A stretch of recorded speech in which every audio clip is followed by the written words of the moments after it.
On behalf of the Youth for SDGs community, I thank you for joining this broadcast, whose mission is to disseminate more information about the Sustainable Development Goals and the 2030 Agenda.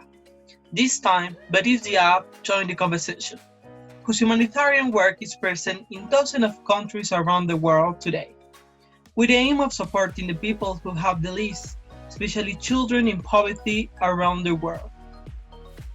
Poverty is a specific goal contemplated in the Sustainable Development Agenda.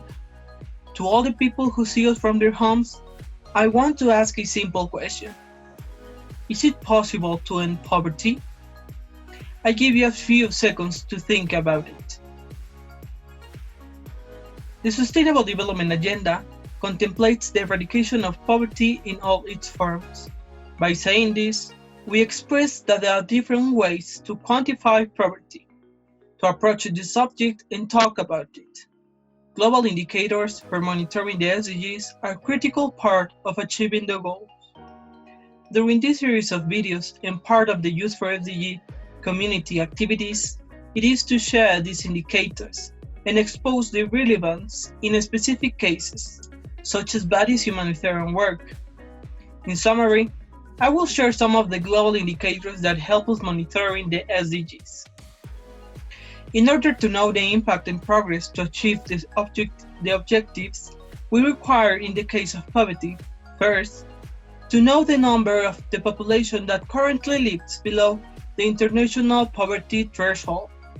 Second, to know the proportion of this sector broken down by age and sex. Third, the percentage of population covered by minimum levels of social protection. Fourth, the number of population living in households with access to basic services. Number 5, percentage of resources allocated by the government directly to poverty reduction programs. Answering the question that I have previously asked you, the answer with the information that I've just shared with you is yes. We need to know how many times a person eats a day, the nutritional value of their food. In this way, measuring and covering one of the aspects of poverty. Without further ado, I'm infinitely grateful with Badis for joining us in this talk. Remember that the dialogue is open, that we are at your disposal for any question, and we will gladly answer you. I'll also remind you to join the Youth for SDGs community. Thank you.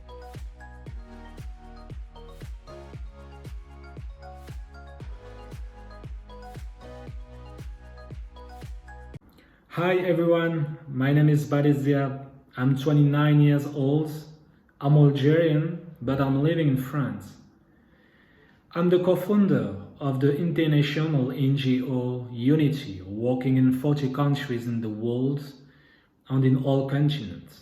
We are working for different causes like the childhood, the women's rights, the disabled people, but also the old people. We are also working in ecology and also else.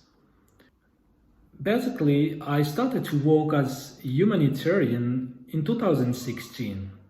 I was 25 years old in that time, and I was without any social experience. And I never worked before as humanitarian or social worker.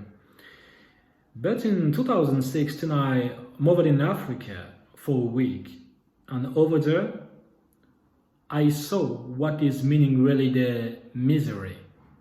I saw how the African people was lived. I saw how the African children was lived. And this amazing situation that I saw at front of my eyes was very difficult for me to accept it.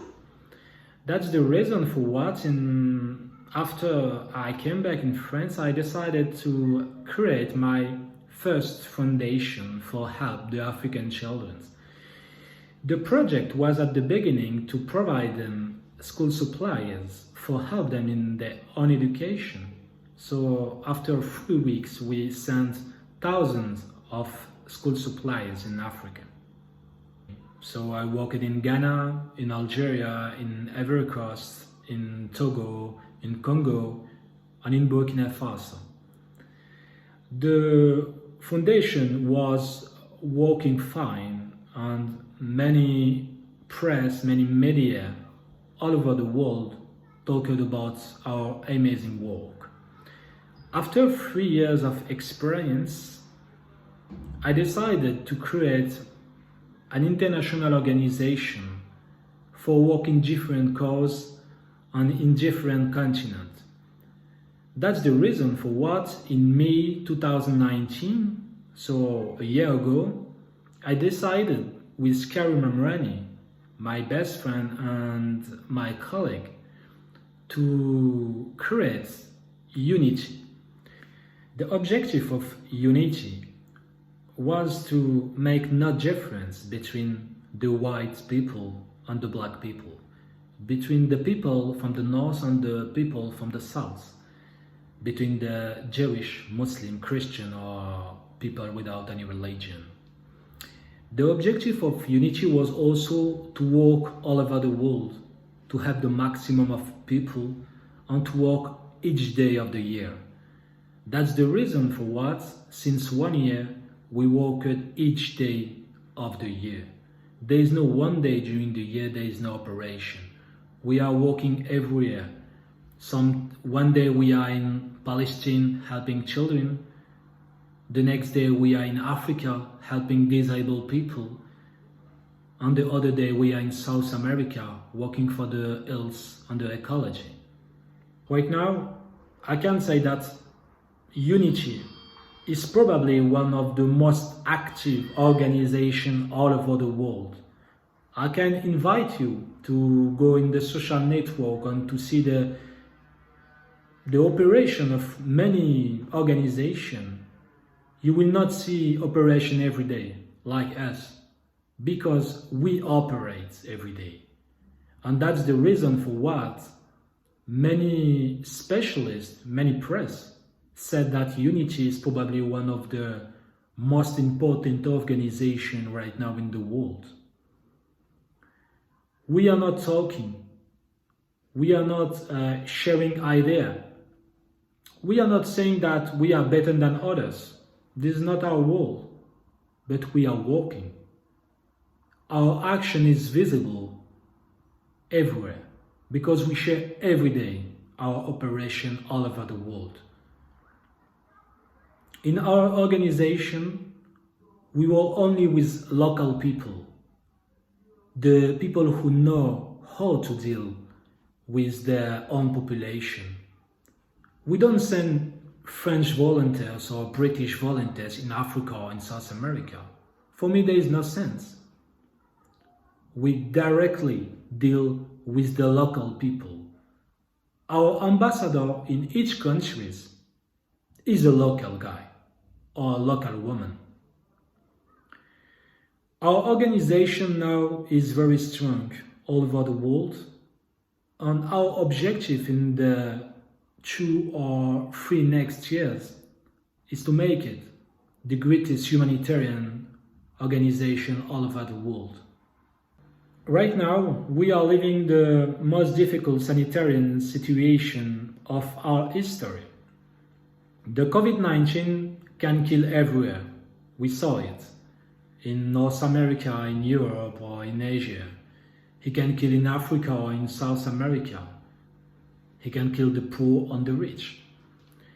This situation is very hard, especially in Africa, because over there the people cannot stay at home for protect themselves against the virus.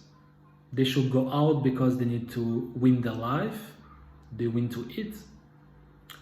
That's the reason for what we decided with Unity to provide to people masks, gloves, and any sanitary accessories for help them. The situation is very hard all over the world. We talked right now about the sanitarian situation. We can talk also about the poverty. In 2020, there is so many poor people all over the world. We say that there is 1 billion of people who live with less than $1 per day. and 2 billion of people in the world who live with less than $2 by day. This situation is alarming.